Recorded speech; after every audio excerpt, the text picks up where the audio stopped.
ciudad de Jalapa, y hablamos de temas de actualidad, y en esa ocasión varios de los presentes me preguntaron lo que era el Plan C de Morena, o segundo piso de la cuarta transformación. Yo venía estudiando el tema, y creo que después de ser gobernador, a uno le queda libre mucho tiempo, casi 24 horas al día, entonces me dediqué a estudiar durante mucho tiempo. Y este tema en particular, el tema de la cuarta transformación, el segundo piso de la cuarta transformación del Plan C, lo vine estudiando con detenimiento. Leí libros de todo tipo, leí los programas, leí las propuestas, y llegué a la conclusión de que el Plan C es un camino a la dictadura. A mí siempre me ha gustado hablar claro. Podría decir de otra manera, podría decir que es un camino al autoritarismo, es un camino al gobierno con un solo hombre, no es un camino a la dictadura, eso es lo que yo creo. Y ahora mismo les voy a decir por qué. Empezaría por decir que creo que las campañas políticas debieron ser una oportunidad para evaluar lo logrado por los gobiernos del turno, conocer las propuestas de los partidos y de quienes son postulados, y a partir de ahí tomar la decisión de votar. Sucede con frecuencia que en este proceso de evaluación y análisis no se lleva a cabo o lo hacemos de manera superficial, y entonces nuestro voto obedece a beneficios personales obtenidos, a compromisos de militancia partidista o a simpatía con una candidata o candidato. El cúmulo de información que circula en medios y redes también dificulta este proceso y hace que en ocasiones al voto no se le dé la dimensión de herramienta básica para cambiar el destino de un país o de un estado. Esta elección que viene es posiblemente la más importante de la historia, porque la discusión no es entre tener mejores hospitales, mejores escuelas, carreteras o vivir más seguros.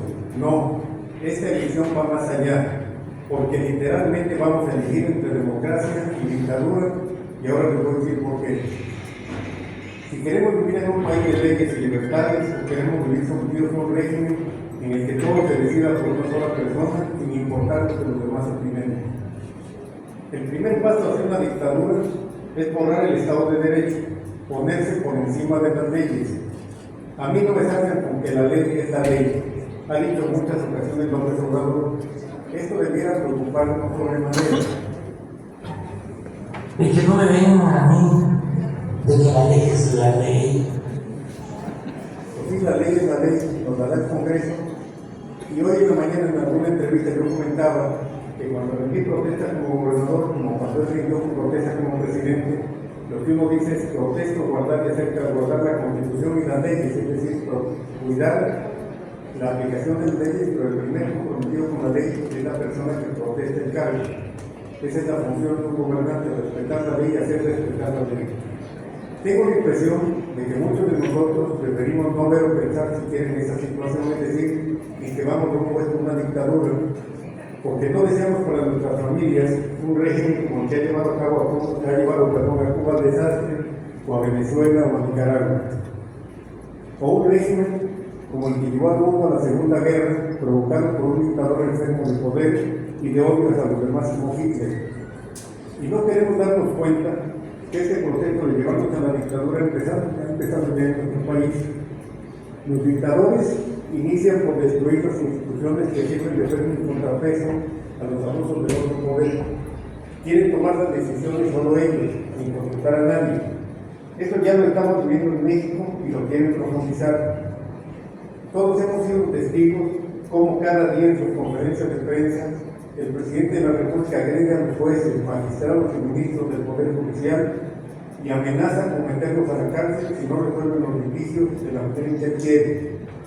La presidenta de la Suprema Corte de Justicia de la Nación ha sido objeto de agresiones y amenazas de todo tipo, hasta el extremo de que el individuo que se dice gobierno de Veracruz llevó un féretro a la Corte para atemorizar a la ministra Norma Piña y a otros ministros y obligarlos a que hagan lo que el dictador quiere.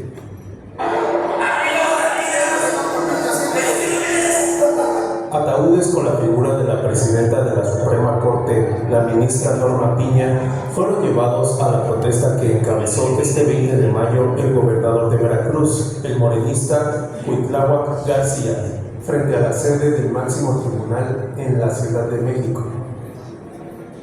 Es una agresión realmente inaudita. Yo en mi vida, en una larga vida en mi servicio público, Nunca había visto un gobernador ofendiendo a la presidenta de la Corte y amenazándola con un féretro, con una figura que simulaba a la presidenta de la Corte. Esto es una agresión directa a un poder que hace las veces de equilibrio del otro poder y que tiene una función constitucional y que es absolutamente indebido lo que hace.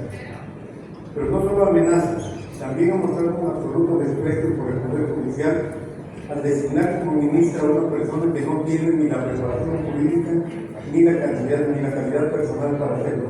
Un breve comentario aquí.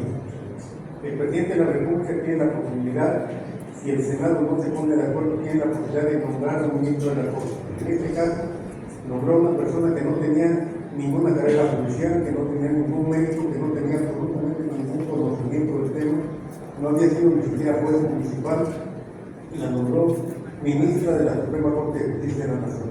Ahora vean lo que yo decía aquí, la calidad personal de este señor. ¿Qué cosa hace aquí? Después de que seguimos todas esas preguntas, que estuvimos robando estos planes.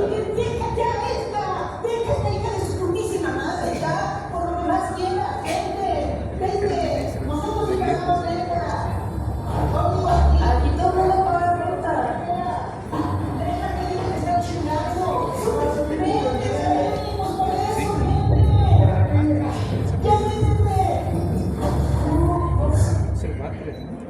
Esta persona que fue ministra de la Suprema Corte y obviamente no sabe absolutamente nada de nada, simplemente la nombró para burlarse de la Corte, para hacer sentir que la Corte es totalmente irrelevante y que cualquier persona puede verificar con cosas que no es así. El Poder Legislativo enfrenta la misma amenaza. Al tener Morena mayoría en las dos cámaras del Congreso de la Unión, el presidente de la República envía iniciativas con la intención de no cambiar de ninguna coma, es decir, anula el Poder Legislativo porque hay una mayoría dispuesta a actuar como lacayos y no como representantes populares. Oigan eso. Sugerencia entonces sería que pues no le muevan una coma al dictamen que llegó de la Cámara de Diputados, que ya vale sí, la sugerencia de... Sí, y que los legisladores se más cuiden. Que no cambie ni una coma y que los legisladores no más cuiden. Es decir, la Cámara de Diputados y legisladores en su opinión no sirve absolutamente para nada. Yo he tenido el privilegio de ser 3 veces diputado federal y en las 3 ocasiones conocí iniciativas sobre las cuales yo podía opinar y podía cambiar en caso de que tuviera razón. Y los demás diputados también, los demás senadores también. En esta ocasión van las iniciativas al Congreso y simplemente el Congreso no les puede cambiar literalmente ni una coma. Esta es una manera de decir que el Congreso no tiene ninguna relevancia, ninguna importancia, que por lo tanto podría existir o no existir. Se han apoderado ya de los órganos electorales. El INE estaba controlado por el gobierno y el mismo camino lleva el Tribunal Electoral. Otro aspecto importante del camino a la dictadura es desaparecer la libertad de prensa, amenazando y persiguiendo a los periodistas. Este es otro de los pasos que dan los dictadores para quedarse como amos absolutos de un país. Lo hicieron Hitler, Mussolini en Italia, Franco en España, Pinochet en Chile, Hugo Chávez en Venezuela y hoy lo hace López Obrador en México. México está ya catalogado como el país más peligroso del mundo para ejercer la función de periodista. Esto es por organismos internacionales, no es mi opinión. 43 periodistas han sido asesinados en lo que va de este gobierno. Cada mañana el presidente rodea de incondicionales utiliza tiempo y recursos públicos durante 3 o 4 horas para agredir a sus adversarios, en particular a periodistas críticos, poniendo en riesgo su vida, como sucedió con Ciro Gómez Leiva. Con saña y odio acusa sin pruebas a otros como Carlos Loret, Joaquín López Dóriga y muy recientemente en una actitud realmente reprobable al escritor y periodista María Amparo Casar, a quien amenaza con encarcelar por un tema de hace 20 años. Podría mencionar muchos ejemplos más, como el propósito de desaparecer todos los organismos autónomos como el Instituto Nacional de Acceso a la Información y otros que permitan un nivel aunque sea mínimo de vigilancia sobre el gobierno. López Obrador ha tenido ya durante casi 6 años un poder absoluto, creo que eso todos lo sabemos y nos damos cuenta. La pregunta es de qué nos ha servido a los mexicanos. Y aquí vamos a los resultados. En política lo que importan son los resultados, como en las empresas, lo que importa son los resultados también. ¿Vivimos más seguros? No, al contrario. Se han disparado los delitos de sangre al extremo de que en este gobierno se habrán asesinado a casi 200,000 personas. una cada 15 minutos, todos los días del año, día y noche. Pero dijo el día de ayer que hay más homicidios, pero no más violencia, se burla de todos. Diría, pero no hay más violencia, hay más homicidios. Son homicidios sin violencia, los hacen despacito, con cuidado, para que no le duelen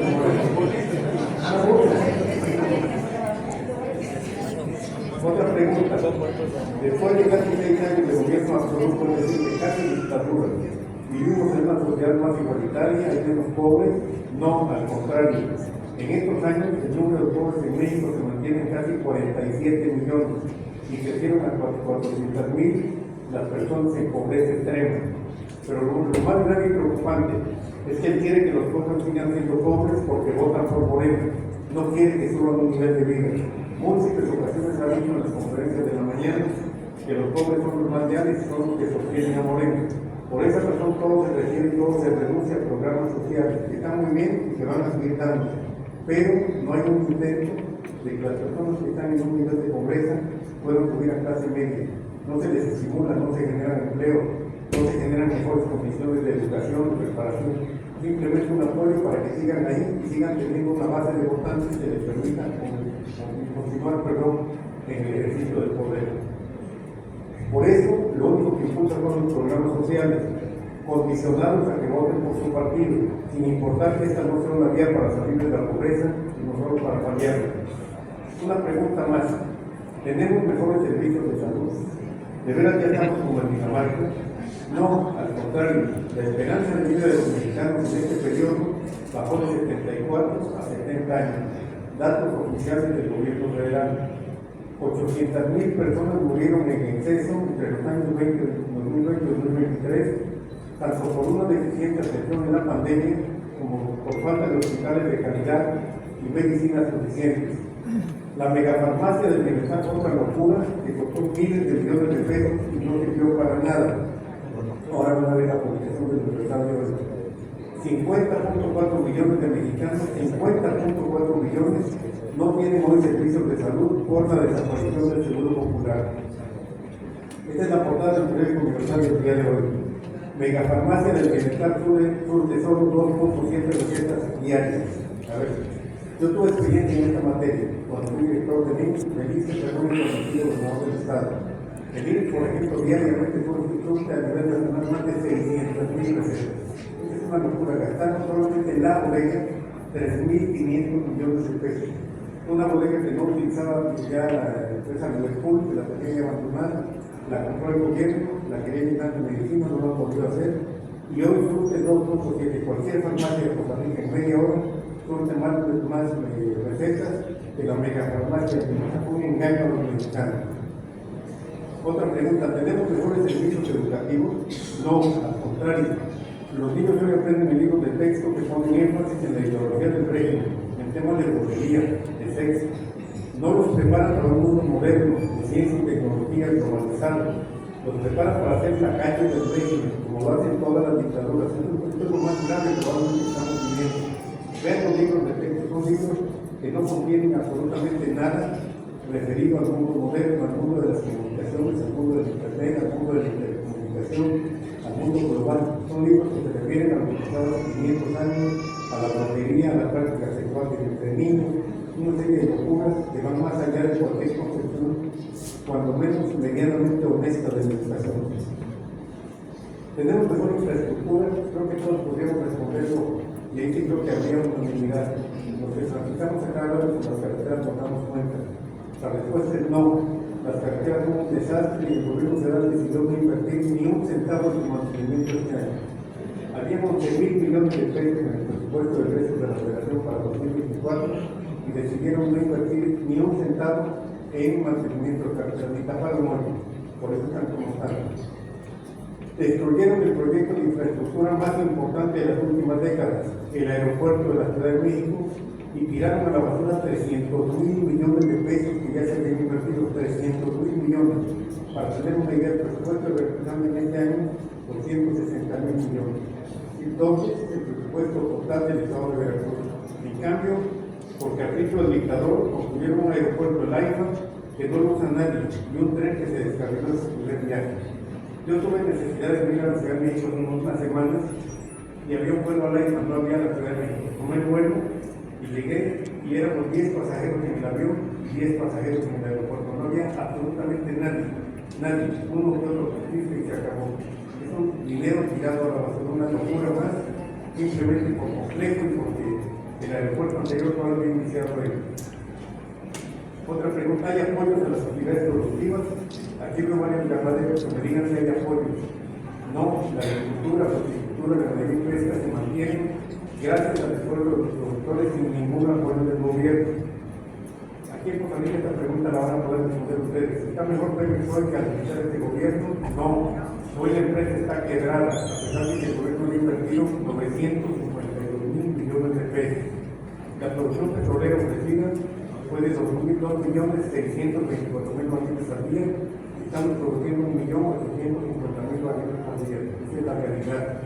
Los Bocas habían estimado que costaría 8.000 millones de dólares y se llevan gastados 20.000 millones de dólares. Pregunta, ¿se acabó la corrupción? No, al contrario, hay más corrupción que nunca. Ahí están los contratos multimillonarios de los compadres revolucionarios Los Bocas. Una sola empresa recibió contratos por más de 4.000 millones de pesos apenas una semana después de haber sido creada. Aquí está. Grupo Huerta Madre. Creada el 17 de mayo de 2019 por un compadre de los tribunales, un Arturo Quintanilla, y una semana después, el 24 de mayo, recibió un contrato de 4.968 millones de pesos por asignación directa, ni siquiera se concretó. Y en los días subsecuentes recibió más contratos hasta llegar el día de hoy a 6.104 millones de pesos. 6.104 millones. Las mansiones y departamentos de la propia ANALI hablan de la brutal corrupción del gobierno y de que la misma ha sido consentida desde las más altas esferas. Ya lo conocen por acá. Lo mismo, este tema, que aquí hablan de corrupción y hay que decirlo, pero no hay que decirlo. Aquí está un recibo de transmisión de la electricidad de 33 pesos bimestrales, con límite de pago de 30 de abril. Perdón, me encontré a 24 días de 30 de abril. Este recibo corresponde a una mansión que tiene esta señora en Villahermosa. El recibo dice Nale García, Norma, 33 pesos bimestrales. Esto se llama corrupción. No es admisible. La primera secretaria de decía, y en lugar de pagar lo que correspondía pagar, paga 15 pesos mensuales. Usted dígame, si una casa de la dimensión de esta, es una estima que me falta la vuelta, puede pagar 33 pesos mensuales. Estamos hablando de corrupción, sí hay mucha corrupción. Igual los audios de los familiares de López Obrador negociando actividades ilícitas en el Tren Maya. Pregunta, ¿vivimos en un país más democrático después de 6 años de gobierno? La respuesta es no. Al contrario, la democracia está amenazada y vamos camino a la dictadura, hay que decirlo con todas sus letras. ¿Se puede evitar la dictadura? Sí, saliendo masivamente a votar y defendiendo con todo el voto. Pero hablemos del plan C, como lo denomina Morena su proyecto. ¿En qué consiste este plan? Todo el mundo habla de esto, pero nadie sabe realmente en qué consiste. Son un conjunto de reformas, varias de ellas a la Constitución Política, que aprobarán si obtienen la mayoría suficiente en el Congreso de la Unión. Por eso se dicen 5 votos de 5, porque necesitan mayoría calificada en el Congreso para apoyar lo que veremos a continuación. Estas son 20 iniciativas que presentó el presidente de la República al Congreso, 18 de ellas reformas a la Constitución y 2 que se llaman reformas secundarias. Y se ve muy bien porque quieren ayudar a los pueblos y comunidades indígenas y afroamericanos, programas sociales, becas, atención médica, vivienda, protección y cuidado de los animales, derecho a la alimentación, etcétera, etcétera. Pero las que realmente me interesan son las que aparecen en el número 13 y 14, muy escondiditas ahí, la reforma electoral y la reforma del Poder Judicial, y también la 17, que es de eliminación de organismos autónomos. Entonces ahí las ven entre 20 reformas, 3 reformas que son las que realmente les importan.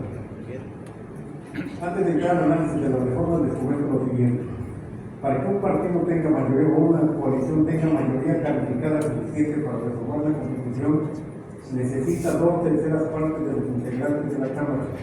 Así es que en la Cámara de Diputados necesitaría Morena 334 diputados para poder reformar la Constitución y en el Senado 86 senadores.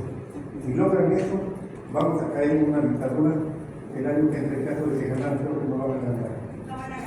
Totalmente de acuerdo. A ver, la reforma electoral.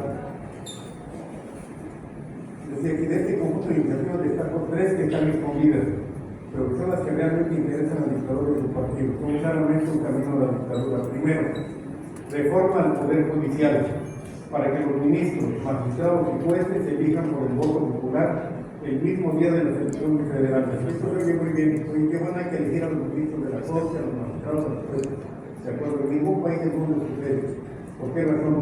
Porque los órganos del Poder Judicial, el Poder Judicial debe estar lejos de la política.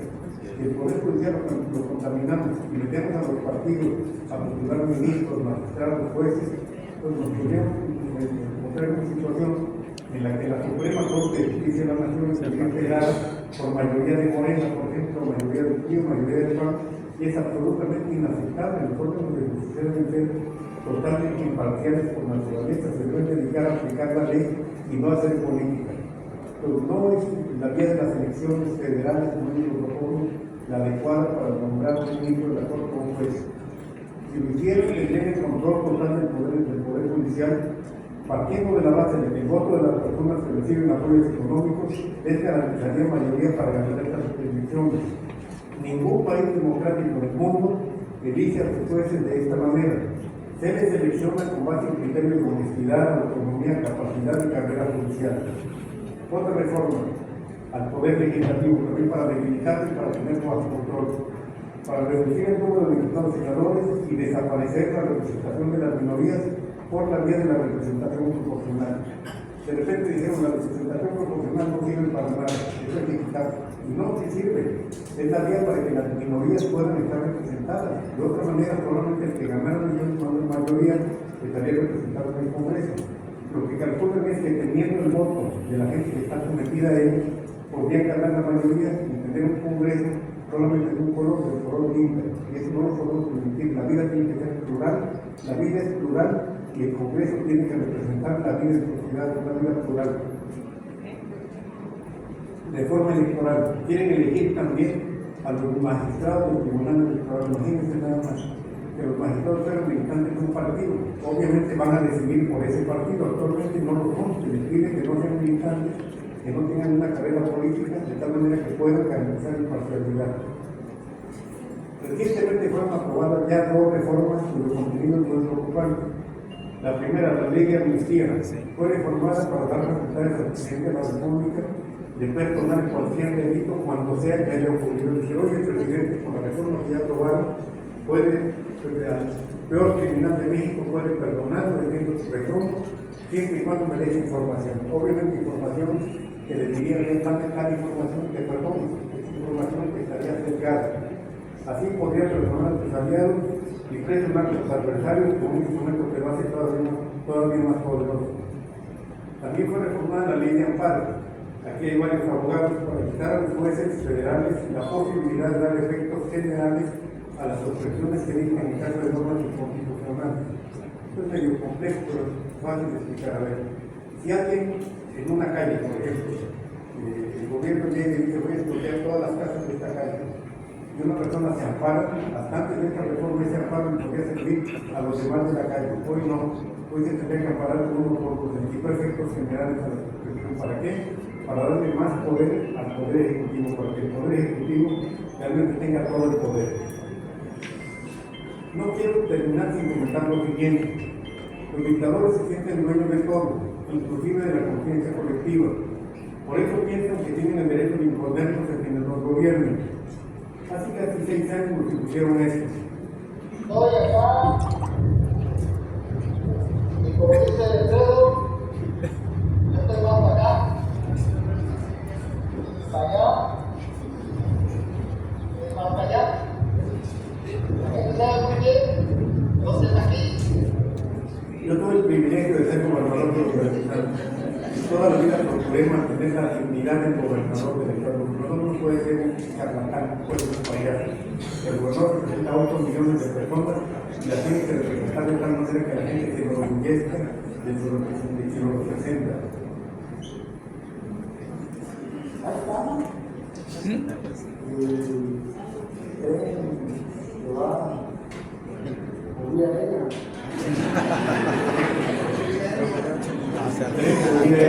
se ríe de la gobernadora.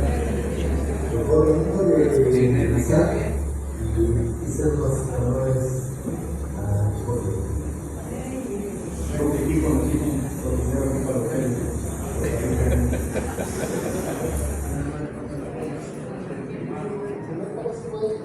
El borracho así entre semana. El fin de semana cayó entre semanas. Por eso nos depositaron. Mira, hasta agricultores.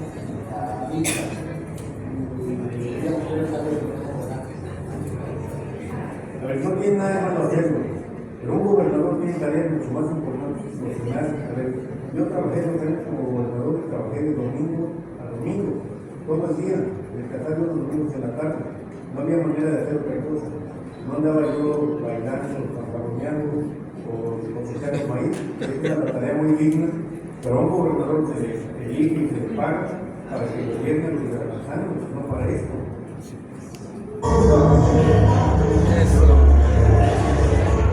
Se baila muy bien, pero voy a terminar.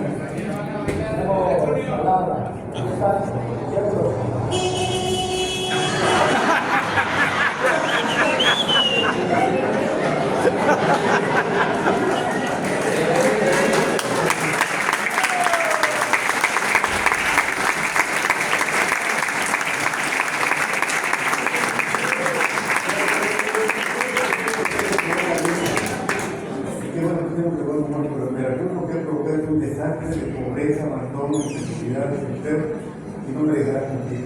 ¿Cuáles son los resultados de según los resultados? Y ahora en el colmo de la luz nos quieren imponer esto.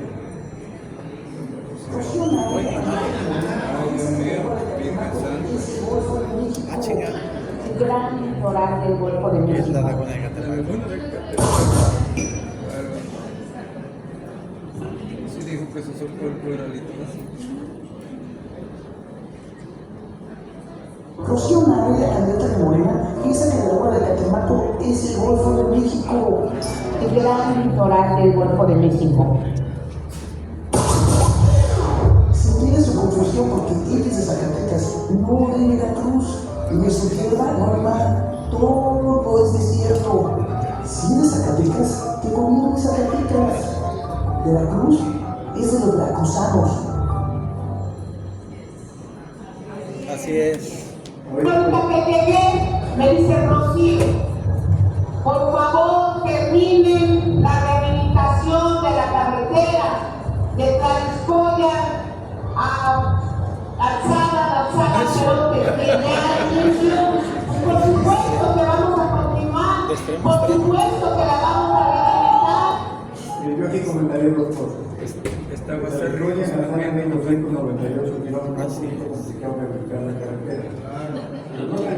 Es más grave que el desconocimiento, es la burla de la gente. Claro que lo vamos a rehabilitar desde Tlaxcoya en Alzada. Tlaxcoya está a un lado de Veracruz, Alzada que está pegado a Tapacoya, entre Perote y Tapacoya. Es una burla, que sí vamos a rehabilitar, no hay ningún problema de hacer lo que sea, con un desconocimiento brutal. Ahora miren esto. Mira, las camionetas que trae la nacional. Mira, fíjate cuántas son.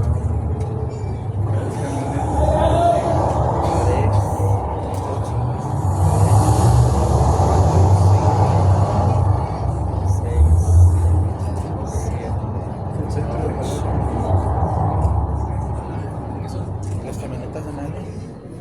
Tengo el privilegio de haber conocido gobernadores, tengo 71 años. Tengo el privilegio de haber conocido y visto cómo se conducían Rafael Morillo Vidal, soy un muchacho con quien trabajé, un muchacho muy honrado, él hizo Alemán, Fidel Herrera, Duarte, Chirino, la gente que está luchando. Nadie con este tipo de abusos, nadie con este tipo de prepotencia, ninguno absolutamente.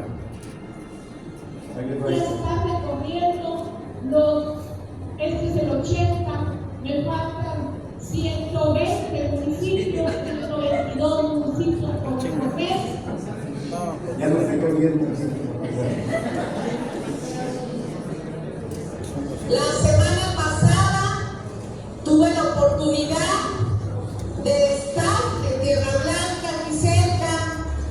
estuve también con el compañero José Azueta y fue una decepción muy grande. Lo revivió. Es un héroe nacional, José Azueta. Es un municipio que está por Samanapan. Que Dios lo perdone.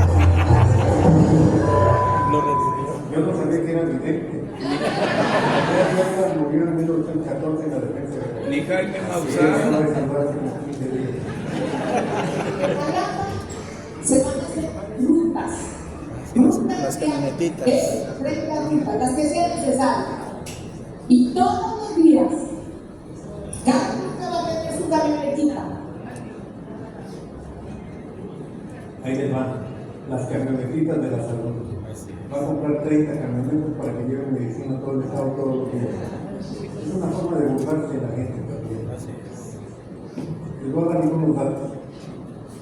El gobierno del estado tiene que empezar el proceso de compra de medicamentos en el mes de mayo del año anterior.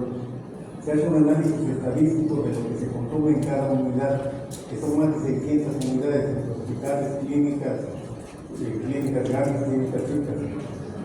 Las medicinas que se compran son de 900 denominaciones o claves, como se llama, distintas, y 700 de material de curación. Es decir, hay 900 distintas, 700 de material de curación.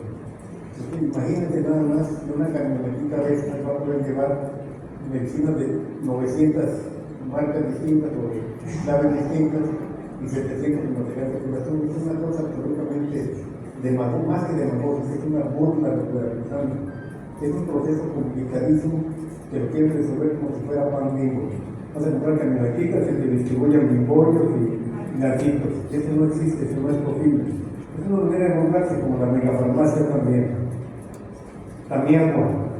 Creo que yo hago y dijo esto es Tamiagua. Tuvimos una reunión en Tamiagua el día de hoy. Con eso lo que les quiero decir es que hay un absoluto desconocimiento total. Y esta persona que viene de Zacatecas la quieren imponer.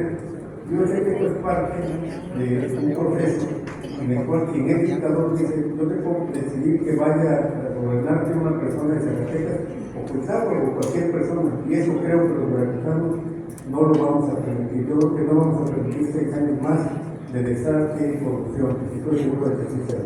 Muchas gracias. Traicionados por López Obrador y por Rocío Nale.